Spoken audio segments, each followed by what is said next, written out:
Hello दोस्तों, कैसे आप सब लोग। आई होप आप सब बढ़िया होंगे। मैं अनूप राणा एक बार फिर से स्वागत करता हूं प्रगति कोचिंग सेंटर के इस ऑफिशियल यूट्यूब चैनल पे। दोस्तों, आज पॉलिटी की सीरीज़ में एक और वीडियो, एक और टॉपिक आपके सामने लेकर आया हूं। भारतीय संविधान की प्रस्तावना एक बहुत ही महत्वपूर्ण टॉपिक है और एग्ज़ाम्स में देखें तो चाहे वो कोई भी एग्ज़ाम हो, यहाँ से प्रश्न ज़रूर बनते हैं। एक महत्वपूर्ण टॉपिक हो जाता है, तो वीडियो को पूरा ज़रूर देखिएगा और यहाँ से हम आज बहुत कुछ सीखने वाले हैं। बहुत अच्छे अच्छे पॉइंट प्रस्तावना से पूछे जाते हैं।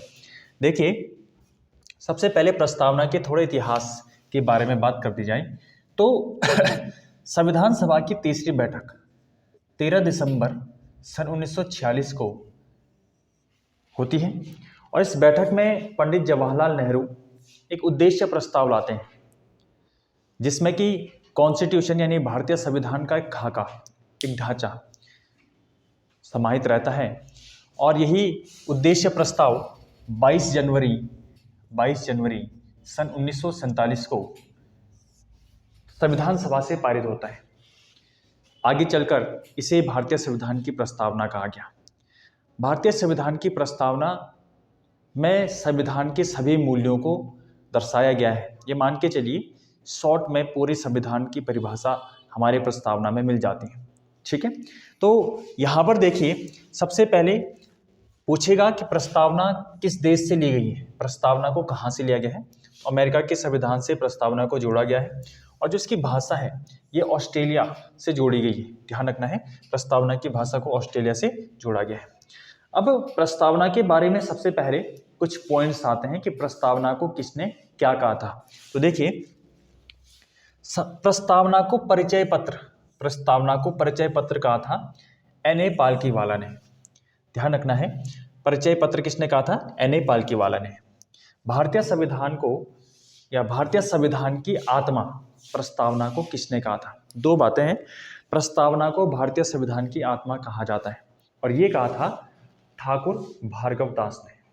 ठीक है, जबकि डॉक्टर भीमराव अंबेडकर ने आर्टिकल नंबर 32 संवैधानिक उपचारों के अधिकार को भारतीय संविधान की आत्मा कहा था। ठीक है, तो भारतीय संविधान की आत्मा प्रस्तावना को कहा जाता है। प्रस्तावना हमारे दीर्घकालीन सपनों का विचार है, या एक और आए, यह हमारे संप्रभु प्रजातांत्रिक गणराज्य की जन्म कुंडली है। ये पॉइंट जो था के.एन. मुंशी का था। मोस्ट इंपॉर्टेंट आपको ध्यान रखना है, प्रस्तावना हमारी दीर्घकालीन सपनों का विचार है या हमारे संप्रभु प्रजातांत्रिक गणराज्य की जन्म कुंडली है। ये किसने कहा था? के.एन. मुंशी ने कहा था।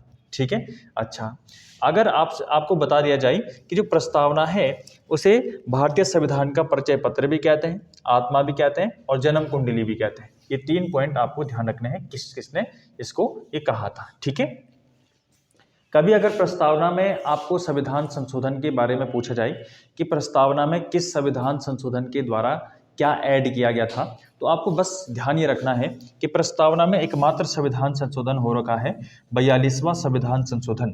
और 42वें संविधान संशोधन सन 1976 के द्वारा भारतीय प्रस्तावना में 3 शब्द जोड़े गए थे: समाजवाद, धर्मनिरपेक्षता या पंथ निरपेक्षता। इसे धर्म निरपेक्षता भी कहा जाता है। ठीक है, और नंबर तीसरा अखंडता। ठीक है, अखंडता। अब समाजवाद हमारे देश में लोकतांत्रिक समाजवाद है और लोकतांत्रिक समाजवाद ये जो परिकल्पना है जे.एल. नेहरू की है। ठीक है, नंबर दूसरा पंथ निरपेक्ष या धर्मनिरपेक्षता का मतलब होता है कि हमारी जो गवर्नमेंट है, जो हमारा सरकार है, उसकी कोई भी धर्म नहीं होगा। हमारे देश में सभी धर्मों को मानने और उसके अनुरूप चलने का यहाँ पर स्वतंत्रता प्रदान की गई है। और अखंडता, अखंड जैसे आप बोलेंगे अखंड भारत शब्द आता है ना, अखंड भारत। अखंड भारत का मतलब हो गया कि जो भारत है उससे कोई भी राज्य, कोई भी क्षेत्र अलग नहीं हो सकता है, उसे ये परमिशन नहीं दी गई है। ठीक है, तो कोई भी राज्य भारत से अलग नहीं होगा। इस प्रकार एक अखंड भारत, अखंडता शब्द का इस्तेमाल यहाँ पर किया गया है। ठीक है, अब भारतीय संविधान की प्रस्तावना को अगर देखा जाए तो भारतीय संविधान की प्रस्तावना में आपको कुछ न्याय देखने को मिलते हैं। भारतीय संविधान की प्रस्तावना में 3 न्याय दिए गए हैं: सामाजिक, आर्थिक और राजनीतिक। ये तीनों न्याय जो हैं सामाजिक, आर्थिक और राजनीतिक न्याय जो है वो रूसी क्रांति से प्रभावित है। ध्यान रखना है कौन कौन से न्याय हैं। एग्जाम में पूछता है निम्न में से कौन सा न्याय प्रस्तावना में नहीं दिया गया है। तो सामाजिक, आर्थिक और राजनीतिक 3 न्याय दिए गए हैं। स्वतंत्रताएं दी गई हैं, विचार, अभिव्यक्ति, विश्वास, धर्म और उपासना की स्वतंत्रता हमारी प्रस्तावना में दिया गया है। और समानता, कौन कौन सी समानता है, प्रतिष्ठा और अवसर की समानता प्रस्तावना में दिया गया है। ठीक है, यहाँ पर ध्यान रखना है प्रस्तावना में जो संविधान को अंगीकृत करने की डेट है वो 26 नवंबर सन 1949 को। ठीक है, ये भी ध्यान रखना है। और प्रस्तावना में जो पहला जो वर्ड यूज किया गया है कि हम भारत के लोग, कहते हैं कि भारतीय संविधान की प्रस्तावना भारत के लोगों को के द्वारा भारत के लोगों के लिए और भारत के लोगों के ऊपर यानी उनके लिए जारी किया गया है, यानी जो संविधान है उनके लिए बनाया गया है। तो इस प्रकार से एक समाजवाद छवि वहां पर देखने को मिलती है। अब देखिए भारतीय संविधान में एक क्वेश्चन पूछा गया, पहली बात कि भारतीय संविधान की प्रस्तावना को भारतीय संविधान का अंग यानी पार्ट किसमें स्वीकार नहीं किया गया।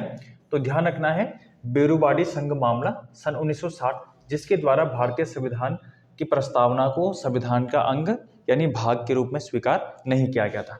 उसके बाद जो गोलकनाथ बनाम पंजाब राज्यवाद था 1969 का, इसमें प्रस्तावना को मूल आत्मा या शाश्वत अपरिवर्तनीय कहा गया था, मोस्ट इंपॉर्टेंट। और केशवानंद भारतीवाद बनाम केरल राज्यवाद में 1973 में भारतीय संविधान की प्रस्तावना को संविधान के भाग के रूप में स्वीकार किया गया था। वर्तमान में भारतीय संविधान की प्रस्तावना भारतीय संविधान का भाग है। ठीक है, और ये संविधान के मूलभूत ढांचे में भी शामिल है, परंतु जब केशवानंद भारतीवाद में इसे एक प्रस्तावना के भाग के रूप में स्वीकार किया गया तो उस समय पर संसद को ये पावर मिली कि वो प्रस्तावना में कुछ परिवर्तन कर सकती है। जैसे कि भारतीय संविधान के भागों में जो संसद है वो आर्टिकल नंबर 368 के अंतर्गत परिवर्तन कर सकती है, वही पावर यहाँ पर भी दी गई थी। एक और महत्वपूर्ण प्रश्न बनता है कि संविधान में स्वतंत्रता, समानता और बंधुत्व की भावना, ये जो भावना है फ्रांसीसी क्रांति से प्रेरित है। ये भी इंपॉर्टेंट क्वेश्चन बन जाता है। 2 क्रांतियों के जिक्र यहाँ पर हुए हैं, फ्रांसीसी क्रांति और रूसी क्रांति, दोनों से ही जो बातें हैं वो ली गई हैं और एग्जाम में इस प्रकार के प्रश्न बनने की संभावनाएं रहती हैं। ठीक है, तो इस प्रकार हमारी प्रस्तावना के जो कुछ आधारभूत जो महत्वपूर्ण प्रश्न थे वो हमने यहाँ पर कवर किए। अगर आप लोगों को ये वीडियो पसंद आई हो और हेल्पफुल लगा हो तो हमारे चैनल को सब्सक्राइब करें, शेयर करें। धन्यवाद।